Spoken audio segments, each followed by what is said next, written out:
Hello বন্ধুরা, কেমন আছো সবাই? আশা করছি ভালো আছো। আমি বৃষ্টি, আর আজ আমরা বানাবো মাছের ডিমের বড়ার তরকারি। সো দেরি না করে লেটস গেট স্টার্টেড। আগে বানাবো বড়া, আর বড়া যখন হয়ে যাবে তারপর বানাবো তরকারি। So now let's focus on the bora. মাছের ডিমের বড়ার রেসিপি অলরেডি আমার চ্যানেলে আপলোডেড আছে, যদি আপনারা দেখেননি তাহলে প্লিজ দেখে নেবেন।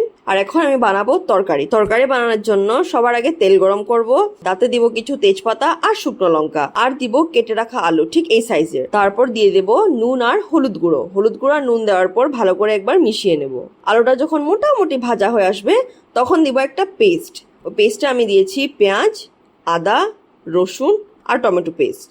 তারপর পেস্ট দেওয়ার পর আলুর সাথে ভালো করে একবার মিশিয়ে নেব। কিছুক্ষণ পর দিয়ে দিব 1 চামচ শুকনো লঙ্কা গুঁড়ো। তারপর আমরা আলুটা ভালো করে সেদ্ধ হওয়ার অপেক্ষা করব। আলুটা যখন 90% সেদ্ধ হয়ে যাবে তারপর দিয়ে দিব এতে জল। আর ঠিক 5 থেকে 10 মিনিট পর জলটা ফুটে আসবে, তখন আমরা দিয়ে দেব ভেজে রাখা বড়াগুলো আর অ্যাপ্রক্সিমেটলি 10 মিনিট ফুটিয়ে নেব।